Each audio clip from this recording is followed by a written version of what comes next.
So Trump decided that it's time to fire the Federal Reserve governor, posted this on Truth Social in official White House letterhead, although the legality of this is very dubious. We're going to be talking about that in just a sec. Using his authority under Article 2, he fires her of her position. And basically at the bottom, it says the Federal Reserve has a tremendous responsibility for setting interest rates and regulating reserve and member banks. The American people must be able to have full confidence in the honesty of the members entrusted with setting policy and overseeing the Federal Reserve. That's a great sentiment. People tend to agree with that. The problem is that Trump's assessment of who provides him with full confidence is basically... Why is a black lady running the bank? Well, that's the other angle. And I want to get to Jeffries' statement on this, but Trump's obsessed with targeting black leaders,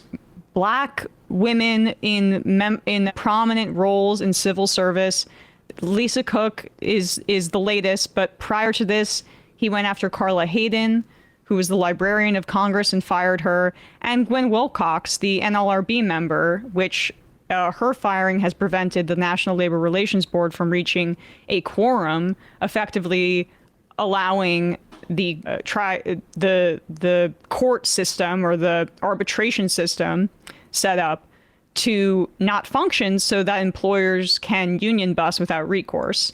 But also Westmore, and he's attacking with his attacks on cities. Karen Bass, right? Like Brandon Johnson. I mean, and, you know, I saw a statement from Brandon Johnson, and there's this thing where you can tell he wants to put the emphasis on a wider sort of attack than just on himself personally as a black man.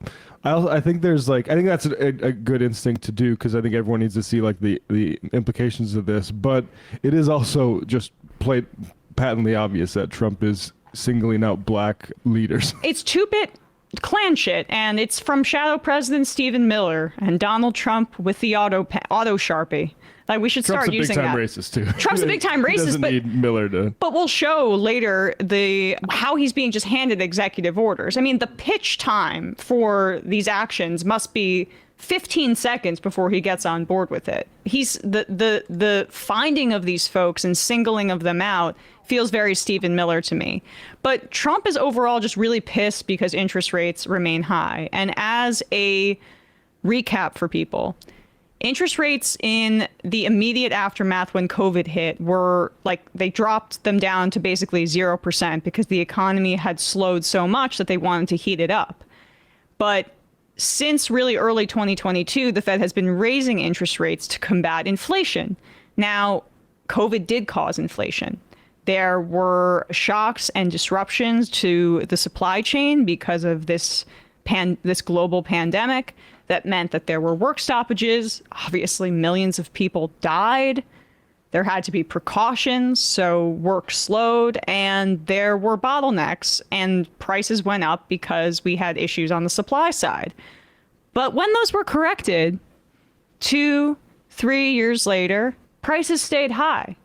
And then you check the earnings reports or the corporate profit numbers that are made available with publicly traded companies, and you see that in 2022, corporate profits hit a record around 3.5 trillion. New record in 2024, 4 trillion in corporate profits, meaning corporations were knowingly keeping their prices high, taking advantage of COVID shocks, and they just kept raking them in, because if inflation was hitting everybody, including everybody at the top, wouldn't corporate profits remain the same? Do we have this chart here I sent? This is a pretty good example here, or visual for folks.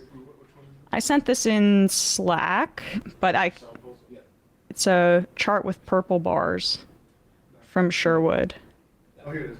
Here you can see, this is when the pandemic hits and corporate profits go up and up and up, even amidst the economic slowdown for the rest of us. And even amidst the inflation that was really hurting people's pocketbooks. So and wages we see also lag behind profits. So since like basically May 2023, rates hit 5% and they've continued to go up and they have not gone down below that. And Trump is trying to bully the Fed into lowering rates because he wants to heat up the economy. But the problem is that now we're experiencing a genuine inflationary period because of the tariffs. Tariffs function as a compounding sales tax on the side of folks who are consuming it from consumer goods, because the importers pass on the tariffs when it comes into the country onto wholesalers, onto retailers, and then those are passed off onto consumers.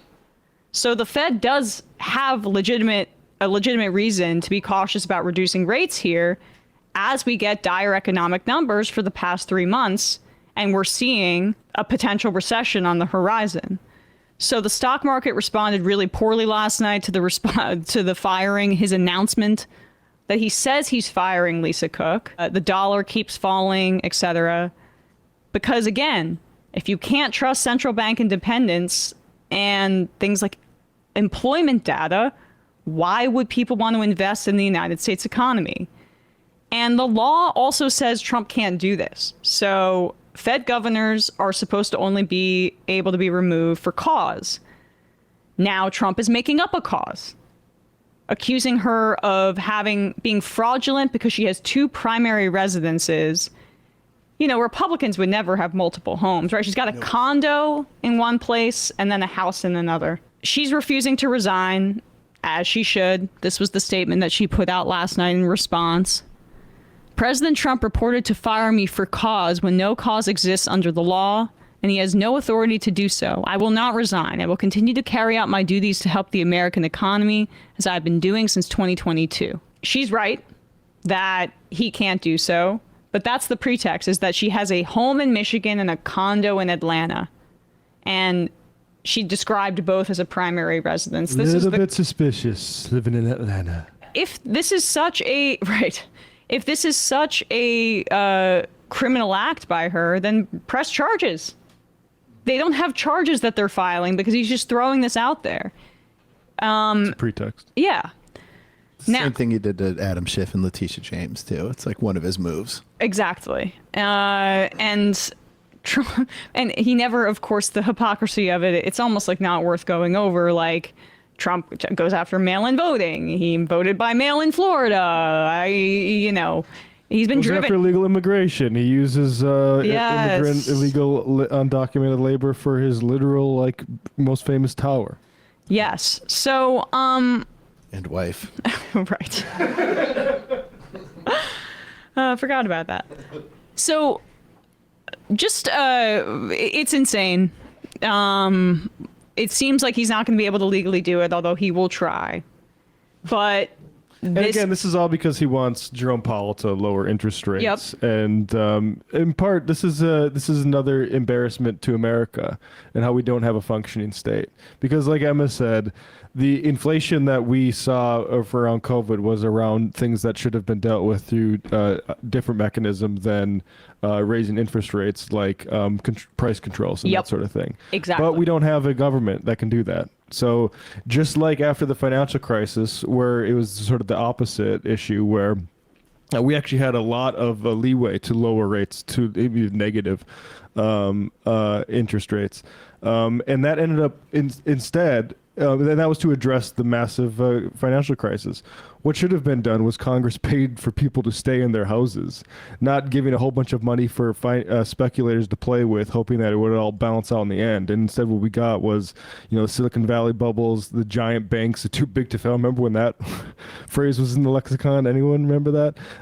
And that's where we're here now. We're still relying on the Federal Reserve to fix all of the problems with an economy. And that's because the rest of the government isn't functioning. It's just stopped functioning. And there were efforts in terms of enforcement on the FTC side under Biden to combat this. Like, we know that they were launching investigations, Lena Khan, Jonathan Cantor, into some of the worst offenders here who took home the highest proportion of record profits, which was basically oil and gas and grocery and food suppliers like Tyson and other, poultry and meat manufacturers. They were the ones that were taking home these record profits in addition to other sectors, but this was the most acute, and ripping off the American consumer. And there was an attempt with enforcement. But this is the thing, when you don't have Congress that functions in a way that also is an enforcement mechanism, not like we can't just have agencies do this and enforce the laws. We have to have legislation that improves our agency's ability to do this enforcement. Yeah. But Congress has not been a functioning body, as Matt said, for decades. Yeah. And it's corrupted. Talking we about can shovel money to Yeah. aircraft carriers and Israel, but to actually solve the problems of this century, no, we're not doing it. Does anybody look? We're 24 quarter into it. Anyone think we're doing a good job? Look at China. You think they're doing a little bit better job? Look how much rail. Look at the infrastructure that country's built. Exactly. It's just so much waste. We're being failed. And when we talk about record amount of dark money going into PACs last election cycle, meaning, and that just goes up every cycle. It's just exploded. I mean, since it's united, it's like logarithmic. Exactly. So that is the major problem in our country. And this is just yet another example of Trump being able to exploit the existing cracks in our government for fascistic and authoritarian ends. Hey, folks, don't forget to hit the subscribe button and check out our daily show. We do it every day at 12 p.m. Eastern for about 2.5 hours. We even take phone calls. You should check that out.